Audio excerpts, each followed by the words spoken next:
We are about 10 minutes from Franklin, Tennessee, and right over my shoulder is the Natchez Trace Parkway Bridge, which is constructed close to Franklin, Tennessee. This is a good entry point and exit point to get off the Natchez Trace if you want to visit Franklin. This is the first pre-segmented constructed concrete arch bridge in the United States. It was built in Franklin, and it was built in various segments, and then it was assembled here. It's about 582 feet long, and from the roadway below to there is about 107 feet. You'll notice that it's got a suicide bridge fence on the bridge, and that's because a lot of people came out here and would jump off that bridge. So if you are in that situation, please call 911, please call a loved one. There are people out there that care for you, and but that fence was put up there for that very reason. Gives a great view down through the valley.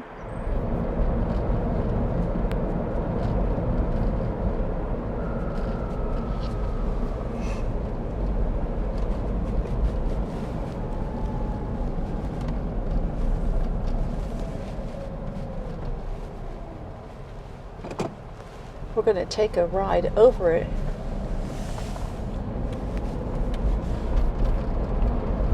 And then we'll stop so you can see the beautiful view from the top of the bridge. Here we are, just getting to the beginning of it.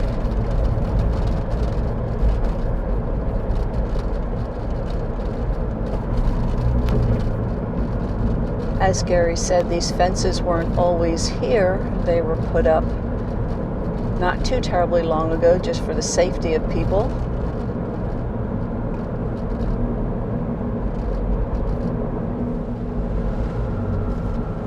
You can see the view a little bit, but when we get out, hopefully I could show it to you a little bit better.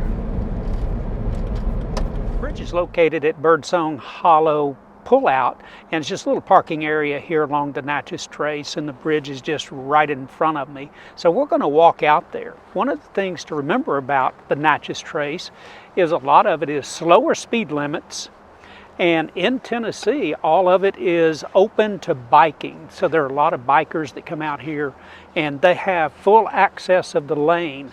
So be careful, watch out for our two-wheeled friends. Deborah and I do some biking, and we appreciate people that kind of watch out for us and don't crowd us off the road. So we're going to walk out here. Again, these fences weren't always there. They were put up probably 4 or 5 years ago for the benefit of people from falling over accidentally, but also people coming out and committing suicide. But come on with us. Let's go take a look off the side of the bridge. It's hard to get a good view with the fence here. I'm trying to film this in between the little spikes. Here we are at the top of the bridge. You can see from this direction, and then we pan around to the other direction.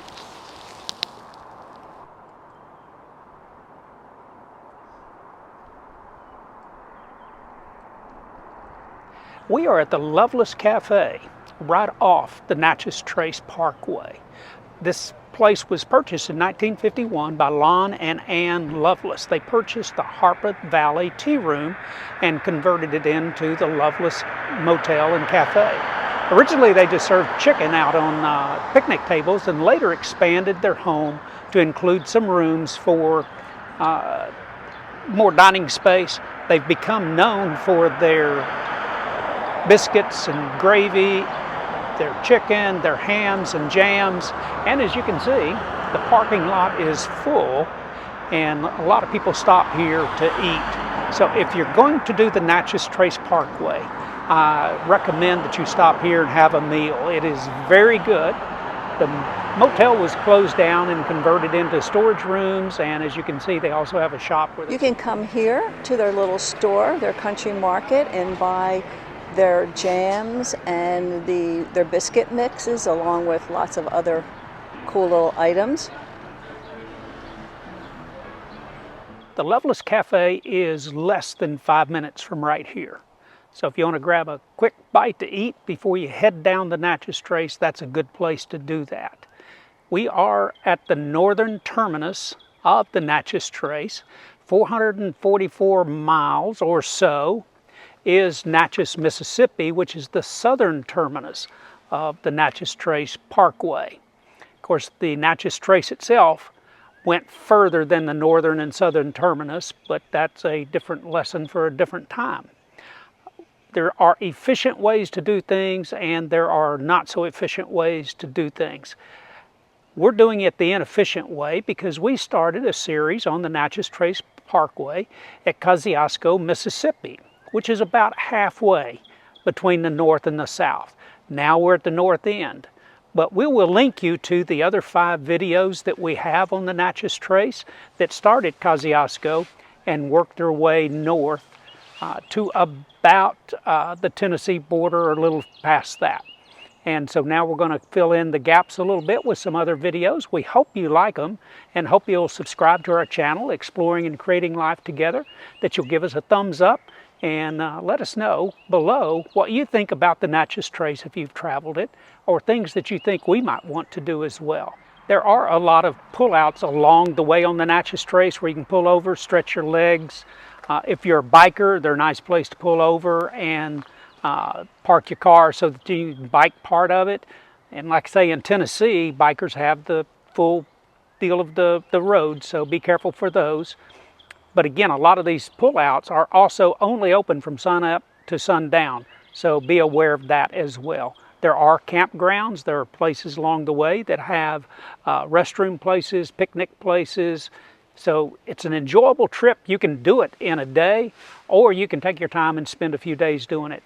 But we're going to head on down and show you some things that we think are interesting as we continue down south on the Natchez Trace Parkway. So come along with us. Here's a biker, like we talked about earlier. They love to travel this Natchez Trace because it's a very windy road, plus it gives them a good workout.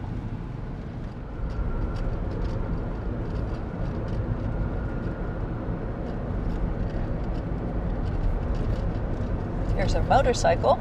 They also love it. We had to pull over just for a minute so you all could see the wild turkey here on the side. I think they're listening to me as I'm talking because they're not moving at all.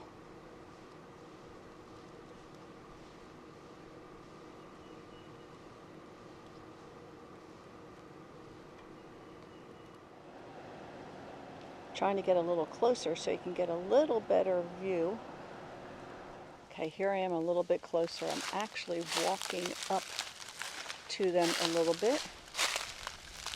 Let's see if we can get a little better view.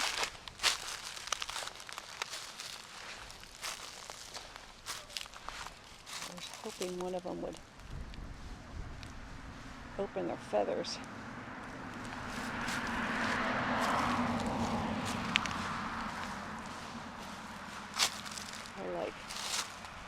Obviously, they don't want me too close.